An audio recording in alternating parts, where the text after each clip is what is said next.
বঙ্গোপসাগরে সৃষ্ট গভীর নিম্নচাপের প্রভাবে একের পর এক বিশাল ঢেউ আছড়ে পড়ে উপকূলে। জোয়ারের পানি প্রবাহিত হয় স্বাভাবিকের চেয়ে ৪ থেকে ৫ ফুট উচ্চতায়। প্রবালদ্বীপ সেন্ট মার্টিনে খাবার ও সুপেয় পানির সংকটে বাসিন্দারা। লাল পতাকা লাগাই দিচ্ছে যাতে পানিতে না নামে, মানুষের সতর্কতা অবলম্বন করার জন্য। নিম্নচাপের প্রভাবে ভোলার মেঘনা নদীর পানি বেড়ে তলিয়ে গেছে ইলশা ফেরিঘাট। বন্ধ আছে সব ধরনের নৌযান চলাচল। বাঁধ ভেঙে লোকালয়ে পানি ঢুকে পড়ায় আতঙ্কিত হয়ে পড়েছেন বাসিন্দারা।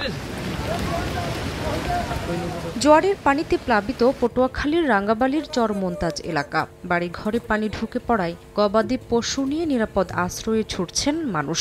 পায়রাসহ দেশের সব সমুদ্র বন্দরকে ৩ নম্বর স্থানীয় সতর্ক সংকেত দেখিয়ে যাওয়ার পাশাপাশি মাছ ধরার ট্রলারকে নিরাপদ আশ্রয়ে যেতে বলা হয়েছে।